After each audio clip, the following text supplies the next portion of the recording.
Keçən əsrin əvvəllərində torpağa atəşlə yoğrulan diyarın yaz çəkmələrlə tapdanan yaxasında azadlıq mücahidləri milli istiqlala malik olmayan bir millətin azadlığını, milli mədəniyyətini hifz edə bilməyəcəyini deyərək insanlara hürriyyət, millətlərə istiqlal şüarını Azərbaycanı qurtuluşa haralayan çağırış elan etdilər və nəhayət 1001 müşkülatla Azərbaycan Cumhuriyyətinin qurulmasına, üç rəngli bayrağın dalğalanmasına nail oldular. Millətin mənliyinin, milli kimliyinin, varoluşunun, dövlətin suverenliyinin tərcümanı olan üç rəngli bayrağa qədər və onun keçdiyi yol isə tarixi təbəddülatlardan xali olmadı. Belə ki, hələ milli birlik şəklinə düşməmiş, xanlıqlara parçalanmış vəziyyətdə 19-cu əsrin əvvəllərində Çar Rusiyasının istilasına uğramış Azərbaycanın köləlik taleyində yeni bir dövr başladı. Bu dövrdə artıq istilaçı dövlətlər, məhkum millətlər tarixi, ictimai, siyasi şəraitin tələblərinə uyğun hərəkət etmək məcburiyyətində qalmışdılar. Dünya müharibəsi, inqilablardan təlatümə gələn imperiyaların məhvə məhkumluğu getdikcə labüdləşirdi. Belə bir vəziyyətdə millətlərə haqlarını, hüquqlarını başa salmaq, kimliyini anlatmaq, körtəbii şəkildə baş qaldıran milli birlik, milli istiqlal, milli məfkurə və bu kimi məsələləri düzgün istiqamətləndirmək, məfkurəsiz, cəhalət girdabında boğulan, hər an məhv olmaq təhlükəsi ilə üzləşəcəyi gözlənilən millətə yaşamağın, ayaqda durmağın yolunu göstərməyi tələb edirdi. Ayrı-ayrı millətlər bir millət olaraq yaşaya bilmək üçün hər şeydən əvvəl kendilərini bilməli, müəyyən fikir və əməllər ətrafında birləşərək böyük bir məfkurəyə sahib olmalıdır deyə Məhəmməd Əmin Rəsulzadə milləti özünə tanıtmaq məqsədi ilə milli dirçəliş konsepsiyasını hazırladı. Tatar, müsəlman kimi olan türk millətinin mövcudluğunu təsdiqləmək üçün öncə millət dili, dini ənənələri, ədəbiyyatı, tarixi və adətləri bir olan Sami-i Bəşəriyyədir. Yalnız din birliyi millət təşkil edəməz deyərək millətə sən türksən, Rus hökummətinə biz türküz söylədi. Milliyyətçilik, türkçülük, Azərbaycançılıq, milli dövlətçilik, istiqlalçılıq, bərabərçilik, cümhuriyyətçilik kimi anılan müsavatçılıq ideologiyasının müsavat firqəsinin əsası qoyuldu və ən əsası isə cümhuriyyət doğuldu.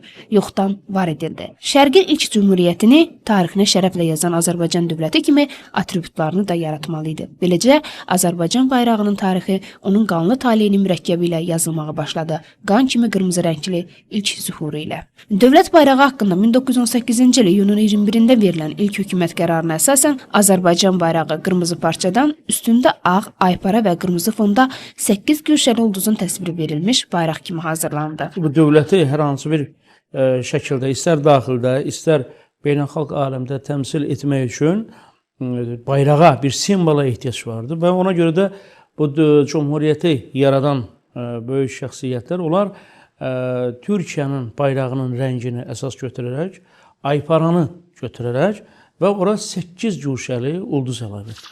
Türkiyə ilə yaxınlıq, eyni zamanda o dövrdə Azərbaycanda olan müəyyən qüvvələrin, İlhaqçılar adlı qüvvələrin Türkiyə ilə konfederativ əsasda birləşmək təklifini irəli sürməsi və həqiqətən də bizim taleyimizin Türkiyədən asılı olması, bu zərurətlər bizi Türkiyənin bayrağı necədirsə, o cür bir bayraq yaratmağımıza və qəbul etməyimizə səbəb oldu. Lakin bir fərq oldu ki, türklərində ulduz 5 güşəli idi, bizdə isə 8 güşəli oldu. Amma qeyd edim ki, türklərdə də vaxtilə bu ulduz 8 güşəli olub. Sonradan türklər 5 güşəli ulduz qəbul etdilər və biz o zaman o 8 güşəli ulduz olan qırmızı bayrağı ağ hilal ay qarşısındakı 8 güşəli əksi olan bayrağı biz dövlət bayrağımız kimi qəbul etdik. Və bu 1918-ci ilin noyabr ayının 9-una qədər qəbul davam etdi. Lakin 1-ci Dünya müharibəsinin doğurduğu ictimai-siyasi vəziyyətə və Mudros müqaviləsinə uyğun olaraq türk qoşunları Azərbaycanı tərk etməli və müttəfiq qüvvələrin Bakını tutmasına mane olmamalı idilər. Bu zaman ingilislər Azərbaycan Cümhuriyyətini Türkiyənin bir hissəsi kimi qəbul edərək onu tanımaqdan imtina edirdilər. Bəziləri bu bayrağın Osmanlı İmperiyasının 1793-1844-cü illərdəki üzərində ağ rəngli aypara ilə 8 güşəli ulduz olan qırmızı rəngli bayrağına bənzəməsini əsas gətirərək Azərbaycanın Osmanlının bir parçası olmasını iddia edirdilər. Əgər o dövrün beynəlxalq münasibətlərinə baxsaq, mən onu da qeyd edim ki, Azərbaycan Xalq Cümhuriyyətinin beynəlxalq aləmdə de jure tanınması prosesi çox çətin olub. Demək olar ki, çox ağır belə bir şəraitdə bu proses gedib və buna görə də bir çox dövlətlər, xüsusilə qərb dövlətləri əslində baxanda Azərbaycan Xalq Cümhuriyyətinin yaranmasında maraqlı deyildilər. İngilis qoşunları Azərbaycana gələndə hətta çox təhqiramiz şəkildə General Thompson Azərbaycan bayrağını demək Bakı limanında görəndə bu əski parçasını götürün tullayın deyə belə bir söz işlətmişdi. Ona görə də Azərbaycan Xalq Cümhuriyyətini yaradan şəxslər qərar qəbul etdilər ki, bayrağın rəngi, ümumiyyətlə forması dəyişdirilməli. Noyabrın 9-da Nazirlər Şurası milli bayraq haqqında ikinci qərar verməli oldu. Nazirlər Şurasının sədri Fətəli Xoyskinin imzaladığı həmin qərarda deyilir ki, milli bayraq kimi göy, qırmızı və yaşıl rənglərdən mərkəzdə ağ, aypara və 8 bucaqlı ulduzdan ibarət olan bayraq qəbul edilsin. Üzeyir Hacıbəyli həmin günü xarakterizə edərkən yazırdı. Məhəmməd Əmin nitqi iftitahiyyəsində bu üç rəngin türkləşmək, islamlaşmaq və müasirləşmək amalı əlamətindən ibarət olduğuna işarə ilə bu bayraq endirilməz dedikdə bütün məclis ayağa qalxıb, əl çala-çala bayraqları salamlarkən təəssürat-ı fövqələdəndən başımın tükləri biz-biz durdu. Haliyinə burada qərar verilən üçrəngli Cümhuriyyət bayrağı elə həmin gün Nazirlər Şurasının yerləşdiyi bu binanın üzərindən dalğalanmağa başladı. Əli bəy Hüseynzadə ideyasının təzahürü kimi.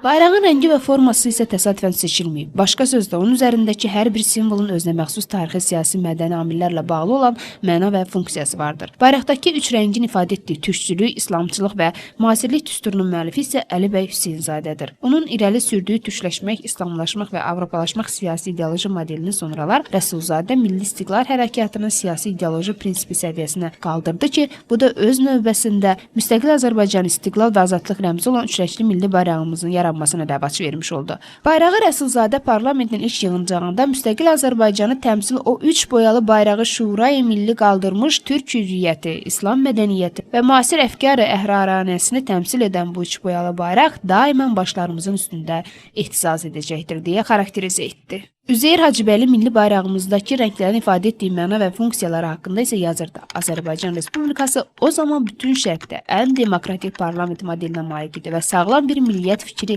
və türkçülük şuuru üzərində qurulmuşdu. Azərbaycan çağdaş bir cəmiyyət qurmağa, Avropa zihniyyəti ilə çalışmağa əzm etmişdir. Bayrağımızın üç rəngi bu ümdənin timsalıdır. Birinci rəng olur göy rəng, türkləşmək rəmzi. İkinci müasirlikdir. Üçüncü isə İslamlaşmaq rəmzini qoymuşuq. Nə üçün müasirliyi ikinci qoyduq? Məhəmməd Əmin Rəsulzadənin o vaxtları Açıq Söz qəzetində bir məqaləsi var idi. Tutduğumuz yol, tutacağımız yol. Məhəmməd Əmin Rəsulzadə yazırdı ki, bizim əsr müasirləşmək əsridir, yeniləşmək əsridir. Yəni biz nə qədər çox müasirləşiriksə, nə qədər çox yeniləşiriksə, nə qədər çox çağdaş dünyanın şərtlərinə uyğun bir hala gələ biliriksə, bizi dünya qəbul edəcək. Ona görə də bizim dövlət bayrağında müasirləşmə ikinci yerə keçirildi. İslamlaşmaq üçüncü yerə, birinci yerə isə türkləşmək. Çünki biz türk millətindənik, türk qövmünə mənsubuq. Və bu da hələ 13-cü əsrdən, yəni Elxanilər dövründən, çünki Elxanilər dövründə göy rəng o dövrün aparıcı bir rəngi kimi qəbul edilmişdi və Elxanilərin bayrağı da göy rəngdə idi. Çünki Elxanilər dövründə Azərbaycan dövləti çox inkişaf etmişdi, bir inkişaf etmiş dövlət halına gəlmişdi. Həm iqtisadi baxımdan, həm siyasi baxımdan. Odur ki, biz göy rəngi götürdük. Bura əlavə etdik. İkinci bir tərəfdən göy rəng həm də türklərin lap qədimdən bir inancı kimi ulu göyə, göy tanrıya bir inancı kimi verilir. Azadlıq mücahidlərindən Cəfər Cabbarlı yazırdı. Bu ay, yıldız, boyaların qurultayı nə demək? Bizcə böylə söyləmək. Bu göy boya, göy Moğaldan qalmış bir türk nişanı, bir türk oğlu olmalı. Yaşıl boya, İslamlığın sarsılmayan imanı, ürəklərə dolmalı. Şual boya, azadlığın, təcəddüdün fərmanı, mədəniyyət bulmalı. O çağdaşlıq deyilən qırmızı rəngi 100 yerə yozmaq olar. O həm qəhrəmanlıq rəngidir, Babək bayrağının rəngidir, qırmızı rəng. Həm azadlıq rəngidir, həm çağdaş düşüncə və biraz da batılı, belə deyək ki, qərb mədəniyyətinə meyl əlamətidir və s. Əslində bu düşüncələr hamısı son 100 ilin ya 150 ilin nəticəsi deyil. Azərbaycanın bütün düşünən adamları, xüsusən 19-cu yüzildə, ondan əvvəldə Azərbaycanda hər kəs, Şah İsmail Xətai da türklüyünün də fərqində idi, İslam dininə məxsusluğunun da fərqində idi, yaxud Babək dövründə qırmızı bayrağı da qalxmışdı, mavi rəngdə bir sıra türk dövlətlərinin bayrağında olub. Ona görə, amma bu bayraqda onların hamısının sintezi var. Yəni, birləşib, bu üç xətt gəlib birləşib. Ona görə də yəni, göydən düşmə deyil. Kim deyirsə ki, bu birdən-birə bu bayraq meydana çıxdı. Yox, bu bayraq millətin 1000 illər boyu, 100 illər boyu öz həyatında yaşatdığı, deyək ki, təfəkküründə yaşatdığı düşüncələrin və milli idealların bir nəticəsidir.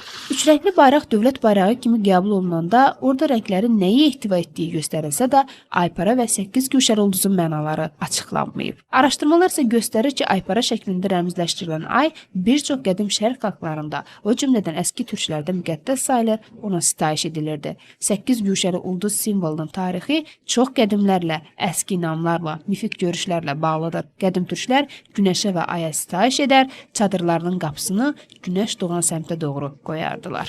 Ay ulduza gəldikdə. Ay simvolu Bizanslılardan götürülüb. Vaxtilə Osmanlı sultanları 1453-cü il may ayının 29-da Konstantinopolu götürəndən sonra bilir ki, bu şəhər İstanbul adlanmağa başladı.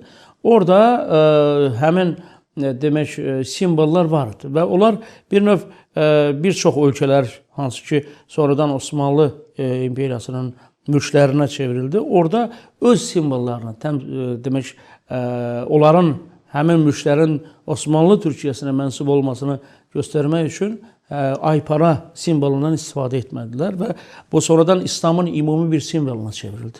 Və ona görə də ayparanın bilavasitə demək bir dövlət simvolu kimi elə Azərbaycan demək Xalq Cümhuriyyətini yaradanlar da əslində baxanda bunu Osmanlı Türkiyəsindən götürdülər. Və digər bir məsələ burada ulduz məsələsidir. 8 güşəli ulduz məsələsidir. Fətəli xan Xoyskinin 1918-ci il iyun ayının 21-də icrasda bu məsələ ilə bağlı söylədiyi fikir var. Yəni 8 güşəli ulduz əski əlifba ilə Azərbaycan sözünün ifadəsidir. Və bu ifadə həm də bizim məşhur dramaturqumuz, şairimiz Cəfər Cabbarlının Azərbaycan bayrağı əsərində də öz əksini tapır. İlk dəfə olaraq Azərbaycan poeziyasında Cəfər Cabbarlı bayrağı tərənnüm eləyərkən onun üzərində olan o simvolik işarələrə, o rənglərə elə bil ki, onların açmasını verməyə çalışmışdı. Onlara suallara cavab tapırdı, axtarırdı. Orada 8 güşəli ulduzu orada Cəfər Cabbarlı belə verir ki, yəni o 8 hərfli od yurdu. Bilirsiniz, o vaxtı Cəfər Cabbarlının o yaşadığı dövrdə bilirsiniz ki, əvvəl ərəb əlifbası idi, sonra keçdilər latına, sonra kirilə. Yəni Cəfər Cabbarlı o yaşadığı dövrdə hər 3 əlifbada onun əl yazıları var. Yəni hər 3 əlifbada yazıb da. Amma od yurdu o vaxt yəni ərəb əlifbasını oxuyanlar bilirlər. Od yurdu 8 hərflə yazılırdı. O'dan əvvəl əlif işarəsi var idi. Sonra elə bil ki, əlif, o, sonra d. Od yurdu. Elə bil biz indi latınla yazanda od 2 hərflə gedir, amma od fars əlifbasında 3 olurdu. Ona görə od yurdu 8 hərflidir. Yəni o da odlar yurduna işarədir. Bir də o hilalı da o göstərir ki, o düzgün türk bilgisi. 8 güşə türklərdə təqvimdir. Qəməri təqvimə görə, ay təqviminə görə. O dövrdə türk dövrü deyilən, türk dövrü sistemi deyilən bir sistem yaradılmışdı. Yəni hər 8 ildə 3 dəfə 2-ci, 5-ci, 7-ci illərdə ayın fazalarına, yəni dolanma fazalarına uyğun olaraq hər ilin sonunda axırıncı ay olan Zilhiccə ayına bir gün əlavə edilirdi. Yəni 30-cu gün əlavə edilirdi. Və bu o dövrün siklikliyini qorumaq üçün idi, bərabərləşdirmək üçün idi. Və buna deyirlər türk dövrü. Bu çox dəqiq bir dövr sayılırdı ki, türklər bu dövrdən həmişə istifadə edirlər. Yəni bu 8-lik türklərdə vaxt ölçüsü sayılırdı. Ay qarşısında 8 güşə, yəni 8 illik dövrü sistem deməkdir. Yəni buna əsasən o 8-i yaradıblar. Azərbaycan Cümhuriyyətinin Sovet süngüsü ilə 23 aylıq fəaliyyətinə son qoyulması ilə üçrəngli bayrağımız səmalarda dalğalanmasa da azadlıq ideyaları kimi əsla ölməyərək qəlblərə gömüldü. Mühacirətdə çap olunan Yeni Qafqaziya, Azəri Türk odlu yurt mətbu orqanlarında, Azərbaycan davasının sürdürülməsində, əsrimizin səyavuşunda, mühacirlərin kədərli xatirələrində, Gültəkinin, Əhməd Cavadın, Hüseyin Cavidin, Almaz Yıldırımın qaldıqca ruslarda diyarım mənim, intiqam alacaq şuarım mənim qəzəbli şakırtısında. Bayrağımız ölməz, ölərsə əgər torpağın altına köçər ölkələr kimi yanğılı sözlərində yaşadı. Partizan hərəkatlarında, legionların mübarizəsində sığınılan Azərbaycan ruhunun nişanəsi oldu. Əhməd Cavadın dili ilə nəşr olunan məcmuələrdə bayrağa pənah gətirildi. Üç rəngin əksini quzğun dənizdən ərmağan yollasın, yara bayrağım deyərək Sovet istilasındakı Azərbaycana həsrət mesajları göndərildi. Cəfərin Azərbaycan bayrağına sevdiyim şərqlərində titrədi. Emellerim edip şu bayrağa intikal, birer birer doğru olmuş, bir ad almış istiklal. Yüreğimde bir dilek var, o da doğru kesilsin. O gün olsun, bir göy bayrak, Turan üstte açılsın. Cəfər Cabbarlının Azərbaycan bayrağına yazdığı iki şeiri məlumdur. Bunlardan biri Sevdiyim, o birisi isə Azərbaycan bayrağına adlanır. Və onu da mən xüsusi qeyd edeyim ki, Cəfər Cabbarlının həmin dövrdə bu ruhda yazdığı əsərlərinin bir çoxu ilə bərabər həmin bu şeirlər də uzun müddət, yəni Sovet hakimiyyəti dövründə demək olar ki, yasaq olunmuşdu. O qədər o qadını yüksək tuturdu ki, Azərbaycan bayrağını gözəl bir Azərbaycan xanımının hətta müqayisə edirdi. Yəni deyir ki, mavi gözlü, yaşıl donlu, mavi gözlü, al duvaqlı sevdiyim. Yəni bayrağı mavi gözlü, yaşıl donlu, al duvaqlı bir xanımla müqayisə edir. Yüksəklə, hətta deyir ki, bir bayraq yüksəklərdə duracaq və bütün türk ellərini qucacaq. Yəni belə poetik ifadələrlə Cəfər Cabbarlı bayrağımızı tərənnüm edir. Mühacirət illərində məhz bu bayrağın ətrafında Məhəmməd Əmin Rəsulzadə gənclərə xitabən səndən əvvəlki nəsil yoxdan bir bayraq, müqəddəs bir ideal rəmzi yaratdı. Onu min müşkülatla ucaldaraq bir kərə yüksələn bayraq bir daha inməz deyərək istiqlalın təkrar doğuluşuna inam aşıladı. Üç renkli istiklal bayrağını döşlerinde gezdiren buradaki vətən ailesi bizlerden, orada her cüre korku ve tezviq altında dertleri istiklal eşkiyle çırpınan azadlık ailesi sizlere candan selamlar gönderir ve her iki tarafı birleştiren milli böyük hasreti şairin beytiyle dile getiririm. Sen bizimsen, bizimsen, durdukça bedende can, yaşa, yaşa, çok yaşa. Ey şanlı Azərbaycan! 1952-ci ilin mayında mühacirətdə olan Azərbaycanlıların Almaniyada keçirdiyi Respublika günündə Rəsulzadə bayrağı başı üzərinə qaldıraraq onu Azərbaycana aparmaq üçün kimə etibar etməli olduğunu soruşur. Gülmirzə Bağırov adlı bir şəxs isə bu əmanəti götürür və əsir bayrağı tikanlı məftillər arasından doğma torpağa qovuşdurur. O vaxt Gülmirzəmin pleno düşüb də, dava vaxtı, müharibə vaxtı. Plen düşüb, sonra gedib Məhəmməd Əmin Rəsulzadə ilə Almaniyada rastlaşıblar. Orada da ki, tanımayıblar axı bir-birlərini ki, prosta bilib ki, Məhəmməd Əmin Rəsulzadə ki, Gülmirzə əmi Bakılıdır da. Deyib ki, pəs məndə bir Azərbaycanın qiymətli əmanəti var. Mən heç cürə gedə bilmirəm də Azərbaycana, kim çatdırar da onu Bakıya. Gülmirzə əmi deyib ki, nə olur olsun mən gedib aparıb çatdıraram, nədir o əmanətdə, bilməyib əmi özü də.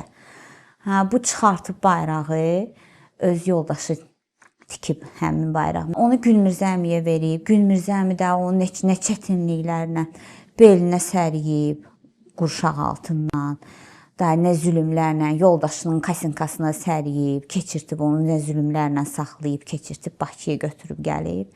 Hətta yanmışdı bir parça ucu əsil bayrağımızın. Sonra hələ-hələnçini ilə götürdü. Onda da çıxartı bilmirdi axı Bakıda. Deyə bilmirdi ki, bizim Azərbaycanımızın bayrağı üç rəngli bayraqdır. Ancaq ki, hər il ayın 28-i mayın. Onu burada qapının üstündə yeri də var bayrağı. Sancırdı ora, dalğalanırdı. Amma ki, cəmaət bilmirdi də nə bayraqdır. 2003-cü ildən Tarix Muzeyində saxlanılan bu bayraq Məhəmməd Əmin Rəsulzadənin xanımı ilə birlikdə ərsiyə, Gülmirzə Bağırovun isə vətənə gətirdiyi bayraqdır. Bu bayraq təkcə üç rəngli parçadan ibarət deyil. Bu həm də Azərbaycan istiqlalı mübarizəsi tarixinin parçasıdır. Üç rəngli bayraq Sovet dönəmində Azərbaycanda dalğalandırılır, yaxud buna bayrağın mövcud rejimə siyasi qiyamı da demək olardı. Belə ki, 1956-cı ildə üç rəngli bayraq Qız qalasının üzərində qaldırılır. Cahit Nuraloğlu, yəni vətən öz xalqı üçün, vətəni üçün canını verməyə hazır olanlardan deyil. canını verən insanlardandır.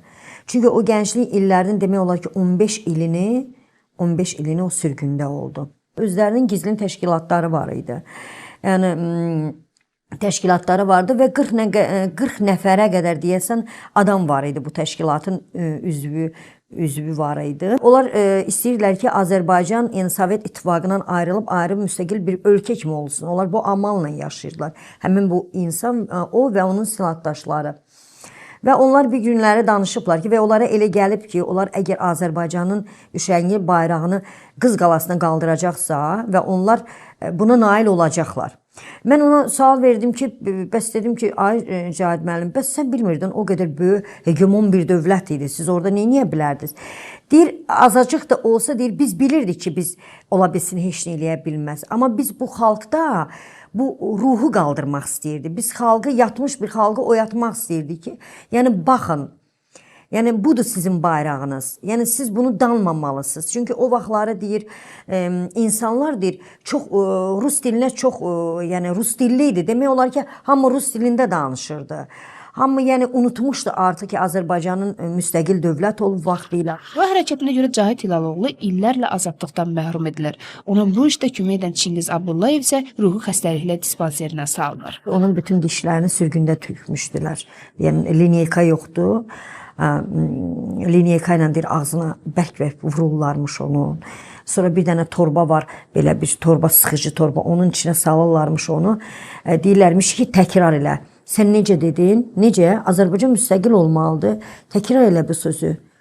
Yəni biz türkük, bizim yəni kökümüz türkdür. Bunu təkrar elə. Hər təkrar elədikcə torbanı içinə salıb sıxırlarmış onu ta o vaxta qədər ki, bunun yəni ölüm vəziyyətinə gəlib çıxır. Görürlərmiş, sağa baxırlarmış ki, bu artıq nəfəsi dayanır, onda bunu buraxırlarmış. Yəni o qaydanda onu heç kəs tanımayıbdı. Onun yəni xarici görünüşü o qədər dəhşətli bir vəziyyətdə olubdu. Yəni demək olar ki 150 kilo çəkisində olmuşdu o. Yəni o şişmişdi o qədər. Alovlanan Milli Azadlıq Hərəkatı nəticəsində üç rəngli bayraq təkrar başımız üstündə yenidən dalğalandı. Səngərlərə getdi, şəhidlərin qanı ilə ucalığa yüksəldi. Üç rəngli bayraq Milli Azadlıq Hərəkatı başladıqda ziyalıların təşəbbüsü ilə Azərbaycan Xalq Cümhuriyyətinin bayrağı qeyri-rəsmi olaraq 1988-ci il noyabrın 17-sində Bakıda Azadlıq meydanında qaldırılır. Hamının meydanlarda Gültəkin ana kimi tanıdığı Gültəkin Səfərli isə bu illərdə bayraqlar tikərək miting iştirakçılarına paylayıb. Məvacimli bayraq tikməyə sərf edib. Həmin illərdə tikdiyi ən böyük bayrağın uzunluğu isə 2 metr olub. Mən çoxlu bayraq tikdim. Lap çox, həddən artıq. O yaşıl ipək tapılmırdı. Ona buna xahiş eləyirdim. Hamıdan ipək tapırdıq. Ülkər adlı bir jurnalist var. O balışlarının üzünü çıxartdı, yaşıl ipək gətirdi. Bu bayraqlardan ötür balalarımı da, özümü də çox incidiblər. Nə bilim, sonra axır ki bayraq təsdiq olundu, o bizim qələbəmiz idi. 1988-ci il meydanında bu toplaşan yüz minlərlə insanın bu bayraq haqqında təsəvvürləri yox idi. Əvvəl Azərbaycanın, deyək ki, o vaxt ki, qırmızı və mavi Azərbaycan Sovet Respublikasının, Sovet Sosialist Respublikasının bayrağı gəlirdi meydana.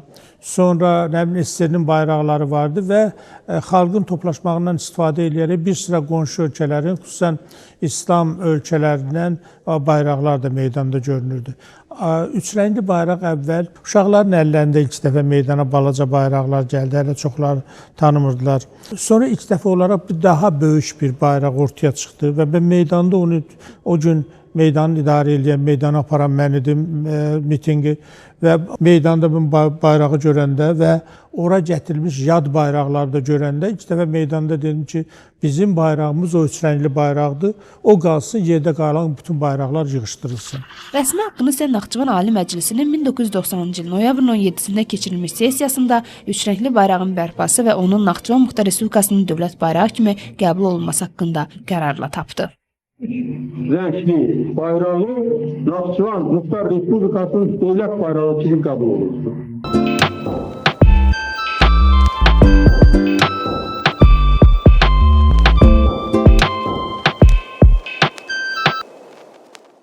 Hamımız orada durduq ayağa, əl çaldıq, bayrağı qarşıladıq. Yəni elə bu bayrağın qəbul olunmasına bir səs vermək kimi bir amil idi, ayağa durub əl çalmaq. Və ondan sonra Naxçıvan Muxtar Respublikasının Ali Məclisi Azərbaycan SSR Ali Sovetindən, yəni Azərbaycan o vaxt SSR gedirdi adında, Ali Sovetindən və məktubla xahiş etdi ki, yəni bu bayraq Azərbaycan xalqının bayrağı kimi, Azərbaycan Xalq Cümhuriyyətinin bayrağı olan bu bayraq indi Azərbaycan dövlətinin bayrağı kimi qəbul edilsin. Bu barədə qərar da qəbul olundu, göndərildi. Və düzü deyim ki, mən o vaxtlar Azərbaycan Ali Sovetinə sessiyaya gəlirdim və sessiyada məndən soruşurdular çoxları ki, deputat həmkarlarım ki, Eldar müəllim, nə olub? Bu bayraq Naxçıvan özü üçün bayraq təsis eləyibdi. Mən də deyirdim, yox, bu Azərbaycan Xalq Cümhuriyyətinin bayrağıdır. Çünki onlarda günah yoxdur. Mən özüm də ulu öndərlə oturub duran adam olmasaydım, belə deyək, deputat yoldaşı olmasaydım, ondan öyrənməsəydim, heç mən də bilmirdim. Çünki biz oxuyan dövrü Sovet vaxtında oxumuşuq. Kim bilirdi ki, Azərbaycan Xalq Cümhuriyyəti olub və onun sürəkli bayrağı olub. O vaxtlar Naxçıvanda da var idi Demblok, yəni demokratlar, bu bayrağı istəyənlər. Var da kombloklar, kommunistlər, yəni bu bayrağı heç bilməyənlər, görməyənlər və bayrağı qəbul etməyən adamlar var idi. Bəli, bunların təzyiqi də var idi. Heydər Əliyevin sədrliyi ilə keçirilən sessiyada Azərbaycan Ali Soveti qarşısında da üç rəngli bayrağın Azərbaycanın dövlət bayrağı kimi tanınması haqqında vəsatət qaldırılır. 1991-ci il fevralın 5-də Ali Sovet həmin vəsatəti təmin edərək Azərbaycan Respublikasının dövlət bayrağı haqqında qanun qəbul edir. Mənim yadıma gəlir, məclisdə bayraq ilk dəfə gələndə akt müstəqil dövlət müstəqilliyin bərpası haqqında deməli akt burada oxunandan sonra bayraq məclisə gələndə məclisi köhnə bir Dövlət Təhlükəsizlik Komitəsinin o vaxtın dili ilə də KGB işçisi gətirdi. Fərqi yoxdur, vətəndaşımızdır, ona da sayğımız var. Bəlkə burada bir rəmzi mənada var idi ki, o hakimiyyət bu bayrağa qadağa qoyub, bu hakimiyyətin dövlət təhlükəsizliyi ki, bizim millətimizin başında dövlət təhlükəsizliyi orqanları KGB bu fəciələri gətirib, o deməli həmin təşkilat özü bayrağı gətirdi və Milli Məclisin səhnəsində sancıldı. 1995-ci ildə qəbul edilmiş konstitusiyada isə üç rəngli bayraq dövlət rəmzi kimi təsbit edildi və nəhayət 2009-cu il 17 noyabr sərəncamı ilə 9 noyabra tarixi gününü yazdı. Ucalığa və meydana iddia etdi. Dünyanın ən uca bayrağı adını üstələndi. Dayağın hündürlüyü 162, bünövrəsinin diametri 3,2, bünövrəsinin üst hissəsinin diametri 1,9 metrdir. Qurğunun ümumi kütləsi 220 tondur. Bayrağın eni 35 metr, uzunluğu 70 metr, ümumi sahəsi 2450 kvadrat metrdir. Kütləsi isə təqribən 35 kiloqramdır. Bütün bu göstəricilər texniki təfərrüatlar olsa da, əslində bu bayrağın həm dağırlığına dəlalət edir. Bu bayraq bizim milli dəyərimizdir. Söhbət ondan getmir ki, bugün bu bayraq dünyanın ən hündür bayrağıdır. Bəlkə nə vaxtsa bir neçə ildən sonra başqa yerdə də bundan da hündür bayraq qaldıra bilərlər. Məsələ onda deyil. Məsələ ondadır ki, bu bayraq meydanının yaradılması Azərbaycanın gücünü göstərir. Azərbaycan xalqının öz dövlətinə sevgisini göstərir. Bizim öz dövlət rəmzlərimizə ehtiramımızı göstərir. Bizim bayrağımız bizim qürur mənbəyimizdir. Bizim bayrağımız bizim canımızdır, bizim ürəyimizdir.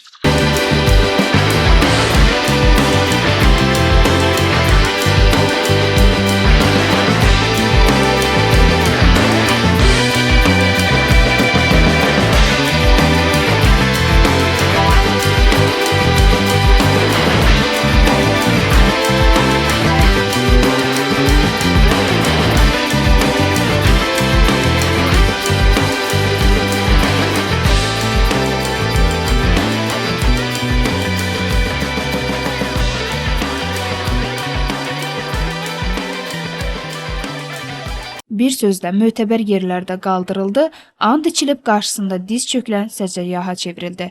Bayraqları bayraq yapan üstündəki qandır deyimini uğrunda canını fəda edən gənc oğullarının tabutlarına örtülməklə sübut etdi. Bugün bayrağımızın meydanı və onun rekordlar kitabına düşən hündürlüyü var. Amma bu bayraq öz meydanına və əsl ucalığına isə itirilmiş torpaqlarımızın fəthi ilə qovuşacaq. Hələliksə bayrağımız dalğalanır. Dalğalandıqca hər titrəyişində isə sanki bu sözləri zümzüm edir. Sən bizimsən, bizimsən, durduqca qədəmdə can, Yaşa, yaşa, çox yaşa, ey şanlı Azərbaycan.